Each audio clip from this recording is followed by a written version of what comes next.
Hi everybody, we're here getting ready to take some visitors to see the historic Greenwood district and tell a little bit about the history of why we're here and our vision for our community as it relates to Black Wall Street, also known as Little Africa. So yeah, stay tuned and follow along with us. All right. So we're about to get some real history today. We don't know the whole story, but today I feel like we're going to get the whole story. This is the site where Booker T. Washington High School was standing during the massacre. Okay. Booker T. Washington was the only structure left intact, but it was owned by the county. Wow. That explains why. Now, on this document that you have on the back page, this is a panoramic picture of everything you would see from this spot. Oh, wow. So we're standing... They were on the rooftop of Booker T. Washington High School taking this photo. Oh, wow. Okay. So everything south of here, totally destroyed. Totally destroyed. In ruins, just bombed. Everything is gone. Gotcha. From Cincinnati all the way to Lansing. Get that picture. So it's a pretty extensive area when you really look at it. Yeah. Okay. So is this where it started and then up this way? No, this is actually just where the school was at. The residential area Was went that back way? that way. Okay, yes. so this wasn't the start. So Right, it was and this is on all both the sides. business area, what they call Deep Greenwood. But I just wanted us to start here so you can see the extent of the devastation. It's 9/11. This 9/11 could fit inside of this. Oklahoma City could fit inside of this. Yeah. Right. So when you look at it from the impact, from that level of impact, you can see that the destruction was so great. It's just too big to comprehend, and to not call it a terrorist attack, to not call it a massacre is an absolute insult. Okay, so this is what they call Deep Greenwood. And if you look at most pictures of Greenwood, this is what you see. You see the center, what they call Deep Greenwood. This is where all the economic industries thrived, and you see this highway right here went straight through everything. And that's pretty much been the model in almost every city where there were productive communities. You isolate them, you separate. Yes, the line of separation is either highway or railroad tracks. Wow. Anybody who studies the history of Black Wall Street will understand that this is prime real estate.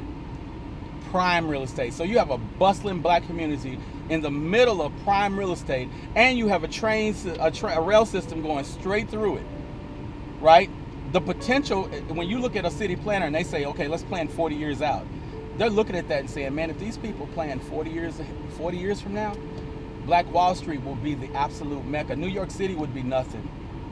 Nothing. You could put New York City, Atlanta, Detroit, and Houston together, and you still couldn't compare to it, because the rate in which Black Wall Street was developing, we're talking about from 1905 to 1921. Then you rebuild after 1920, after destruction. And most people can't even imagine that. Just like we can't even fathom what Black Wall Street really looked like. So when you think about all the videos and all the photos, one of the things they don't show you are photos from pre-destruction. Yeah. Or after destruction. They show you up to 1955, 1945, but what happened between 1922 and 1940? Because they said that's when it was at its peak.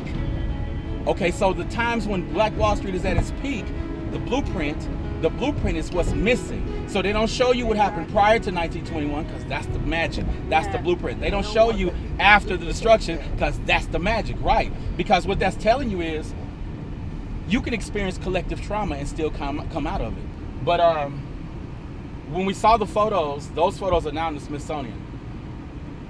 It was so beautiful because you could see black folks standing at their steps and women with fur coats and these new cars sitting just lined up and building materials behind them.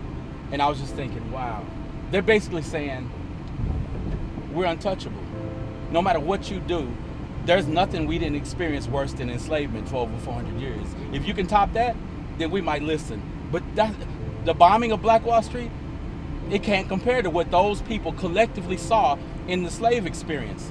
You see what I'm saying? With those horrors, people looked at that, right? People look at that, it's like, that's nothing. That's all you got? That's all you got? Yes.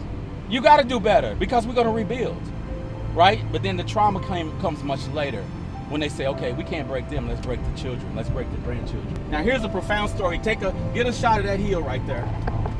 That's Standpipe Hill.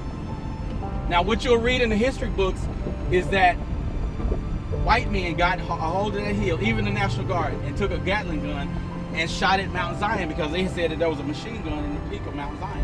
Here's the truth. Okay, that's the truth too, but it's a latter truth. Who had that hill first was Horace Pegleg Taylor, a World War I veteran who had a Gatling machine gun by himself and defended all of Greenwood for 18 hours. Wow. Nobody ever talks about that. Look up Horace Pegleg Taylor and you will find out about this. Yes, that's fine. You'll find out about this World War I veteran who took hold of that hill and defended all of Greenwood. And that's why they bombed Black Wall Street. And we're going to go to the location where the incident supposedly happened with Dick Rowland and Sarah Page. And most people say in the city that Dick Rowland and Sarah Page were in a relationship. Almost every elder black person I ever spoke to who was a survivor, everybody's story is the same. They're like, yeah, they had a relationship. But what most people didn't dig into was the fact that Dick Rowland was adopted and so was Sarah Page. But Sarah Page, I believe, was adopted by one of the wealthy white men here who had an adoption boarding house named Charles Page. Yes. Right. We need to turn around and say something. But so you had Charles Page. We're going to go downtown. Well, the interesting thing about this is Charles Page, after the massacre, a lot of black people ran to what is called Mohawk Park, Mohawk Lake. They hid up at Mohawk. Charles Page went and got a bunch of cars to go to Mohawk because he heard about it, and brought black people back to Sand Springs. And that's how they formed a community called Buford Colony. He sold them land dirt cheap. Said, look, you can resettle here. Here's some land. Just don't tell nobody that I helped you. I think a lot of people really need to understand that a lot of these people vowed to never even talk about it ever again. Yeah. Because even when NPR came and I had them interview with Wes Young, they asked him, what took so long to talk about this? And his wife looked at them and said, don't you realize you don't talk about nothing like that? They come to your house and kill you. So that was a code of silence. We didn't talk about it. It was something you just didn't talk about. So whatever your therapy was rebuilding. The rebuilding effort was not a simple one. It wasn't easy at all. Tate Brady, the city's founder, was part of the Tulsa Real Estate Exchange. Yeah, he was a member of that. They got with the city and said, look, let's create ordinances so that these people cannot rebuild. Right? We will not sell them building materials. But what they failed to understand is that the mindset that created Black Wall Street was all over the whole state, because you had 33 other black townships around Greenwood. One of the things I recently found out was told is that there are tunnels under what they call Brady Theater, which at that time was Convention Hall, and that's where they took all the veterans and made them. So they basically isolated the soldier force of the community. Got them, detained them at Brady Theater, which is on the other side of that bridge. They never came out. Wow. So people went there looking for, they said we were taking them to Convention Hall. So people went there looking for their fathers, their husbands, and they never came. And we know for a fact that bodies were dumped in the Arkansas River. You see what this says, guys? Get out and get it on the People chart. were held here during the riot. As you can see, people have written on the walls. This was an internment camp.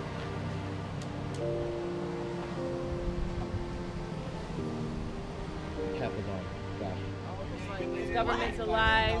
I know, right? People were held here during the riots. This is what it says on the brick walls here at Brady Theater. Brady equals KKK. Look at that. This is on the way to Brady Theater. On the back of this trailer, they have bodies on the way to the Convention Hall here. Oh, yes, Josh. I wrote it right here, but I wrote it small. Trap Life, TRAF, Tulsa-real-estate-fund.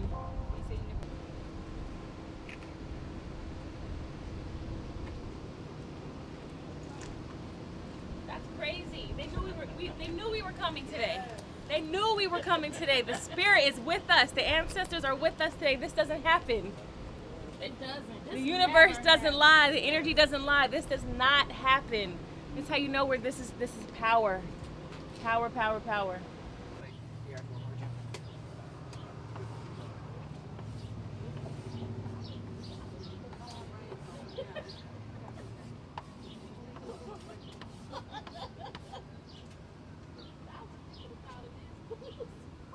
All right, we're here with the Tulsa Real Estate Fund team at the historic Black Wall Street, and historic Greenwood community.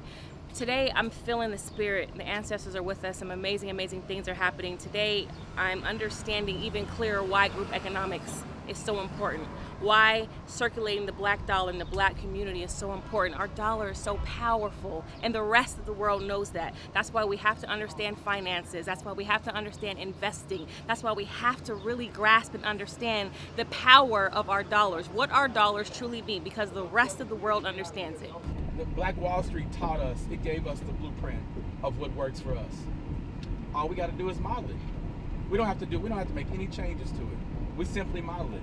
We go back, it's like what they say, if you don't learn from the past, you're gonna repeat it. Right? So eventually you teach people how to bomb their own communities. Mm-hmm. You know what I'm saying? And bomb their own success stories, bomb their own innovative thinkers and pioneers. The same people who had the same mindset that built Greenwood. Now, the original plans for, the original, are they around still?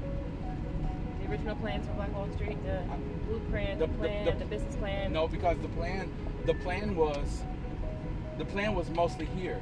Okay. But it was in culture, right? The plan was inside of our culture. Mm-hmm. We already understood how to succeed culturally, right? That's why they didn't have a problem with being called African. You know what I'm saying? They still connected. They were not so lost that they didn't understand a sense of identity. So they understood that African people have a different way of thinking and a different way of existing. If we can, okay, so what if we, like they say, you circulate $1 33 times in one community? 33 times.